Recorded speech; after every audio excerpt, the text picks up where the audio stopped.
What's going on, my people? How are we all doing? It is sunny out there. Look, 3rd of December this is being filmed and it is very cold but very sunny.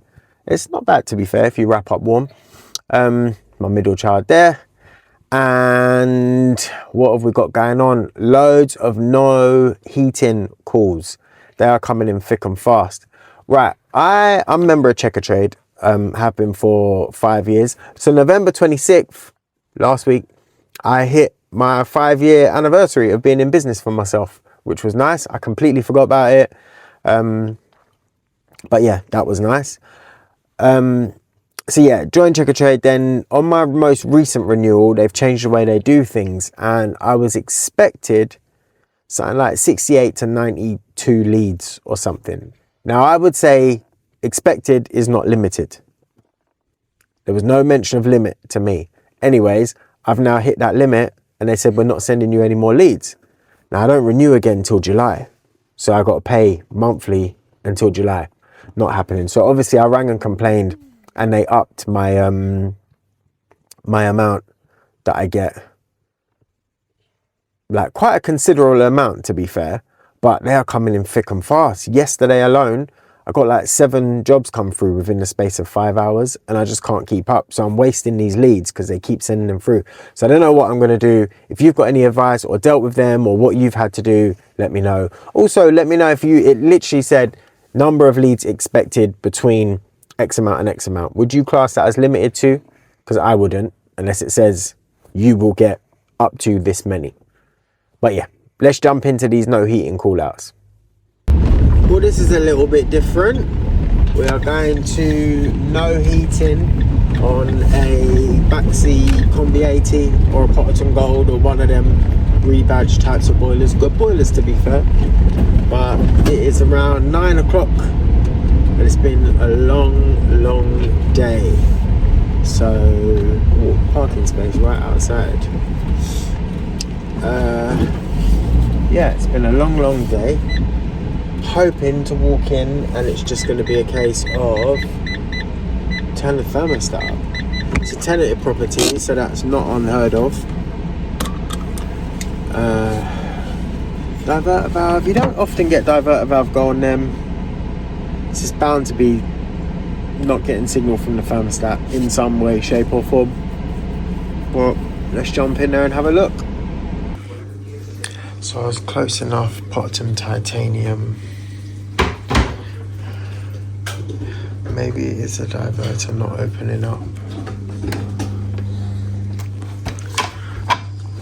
Heat and demand, it keeps firing up. That's lukewarm.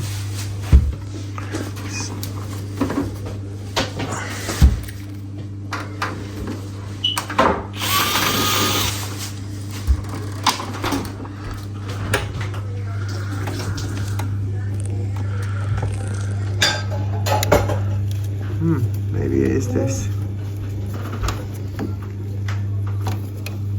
Let's take it off and see.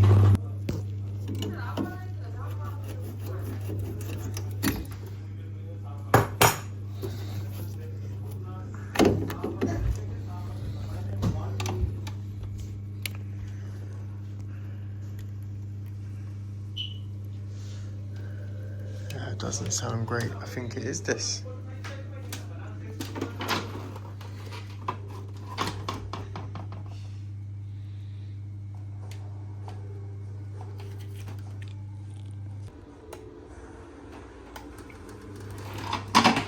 Push the pin down.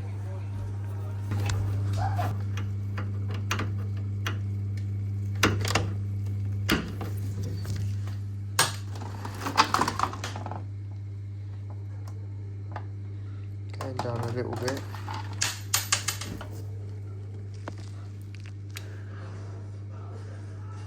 Bit more heat in there. Let's try and push that down properly.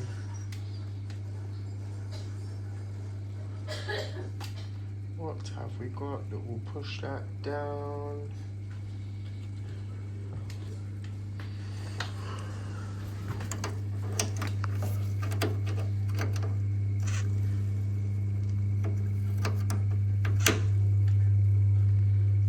gotta hold it down. Okay, phone's gotta go down. Now I'm holding that down. Flow pipe's getting hotter. Let's see, I don't know if you'll be able to see this.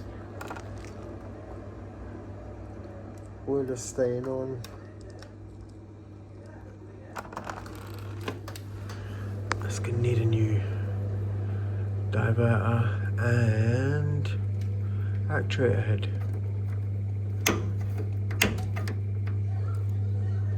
It's the actuator that's causing the issue, but that diverter's been leaking and leaked onto the actuator.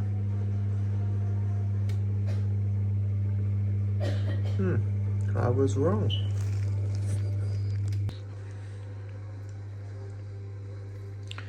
See, that's all corroded. This is roasting hot to touch.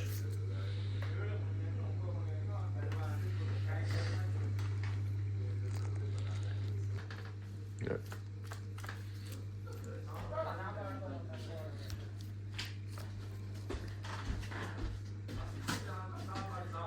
It's all wet inside there too. So it was not, in fact, a thermostat issue. It was the diverter valve cartridge had leaked and rusted into the actuator and then water back into the harness. So I'm going to get one of them just in case, because you don't want to go and do all the other work and then be waiting for a harness. But how wrong I was. Parking? No. Looked like I had a parking ticket on the van. It's just reflection. So yeah, quote for remedial works. The actuator is just not pushing the pin down, so it's staying in hot water mode basically. How weird is that? I haven't changed one of these diverter valves in years, probably about 10 to 12 years. I've not done one of them, and then in the last 2 months I've done, this will be the third. So yeah, something in the water, literally. It's the one without the bypass, which is good, and that's it. That's all to report on this one. What's next? I don't know what's next, because this is the end of the day and filming will commence another day. So next on the list is one where customers got no heating. They think they've got hot water. I've not actually tested it yet. I've just come in here, but the water's hot, but it could just be residual because it's a massive tank. It's only one person in here, so probably should have tested that first. But I've turned the thermostat up, turned the heating on at the programmer, so I'm going to test and see if the switch live has power.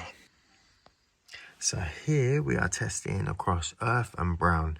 So in theory, the brown should be getting 240 volts, which will then send it onto the orange. Grey should be permanent, 240 volts.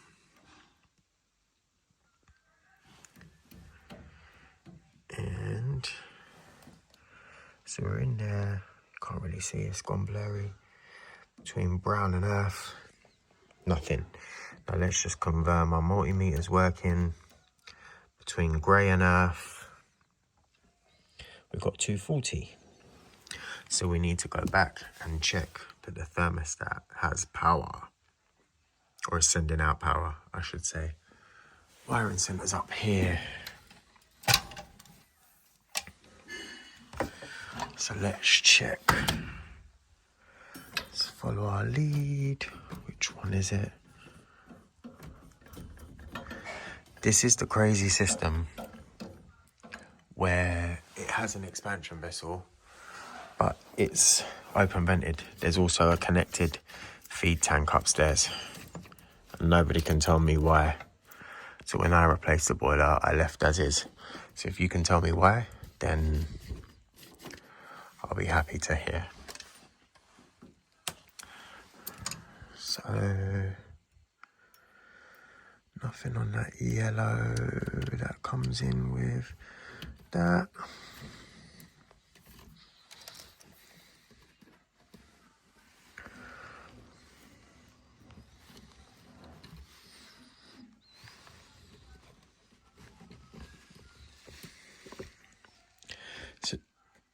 trace that back. Don't know if you can see this. See that the thermostat has power. It's just a red wire there. It's going into the thermostat, and with the thermostat turned up, this yellow has no power. So let's put a link in that and see if the heating comes on.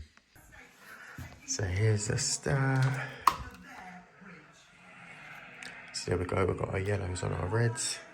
Let's put a link between common and switch live on and see if it comes on. There we go, so you can see this is motored straight over.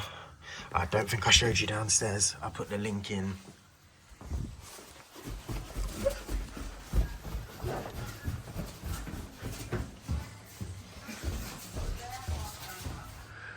So I've got a link in between common and switch live.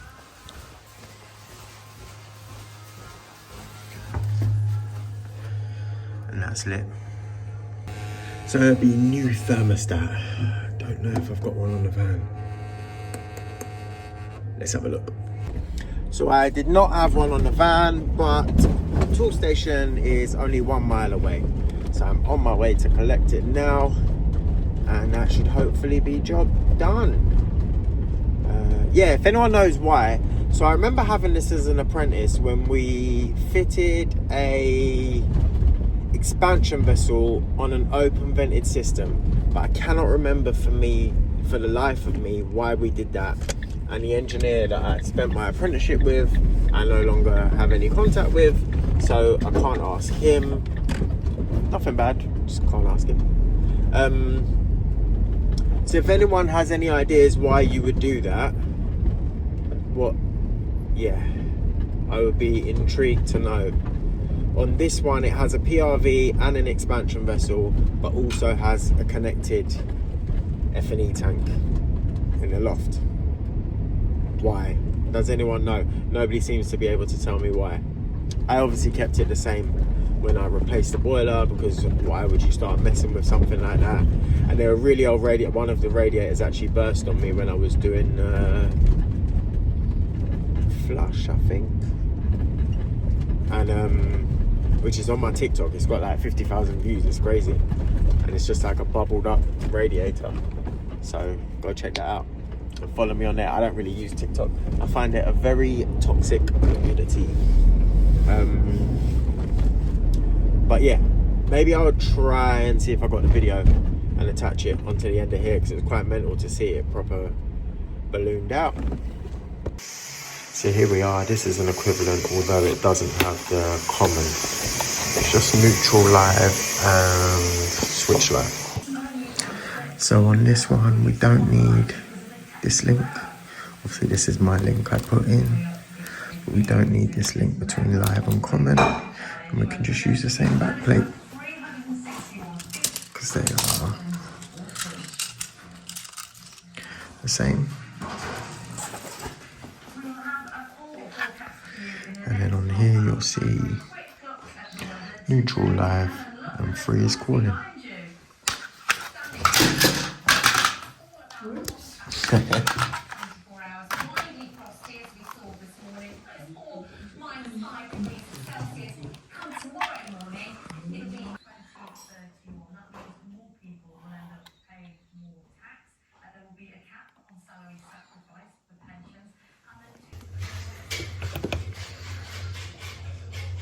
There we go.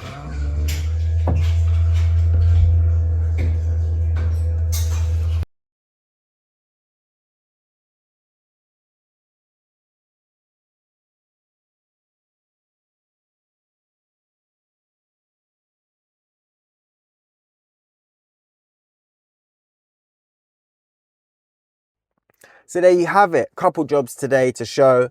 Bit of wiring diagnosis, which I think people like. Seems to always get a good reception. I always enjoy doing it.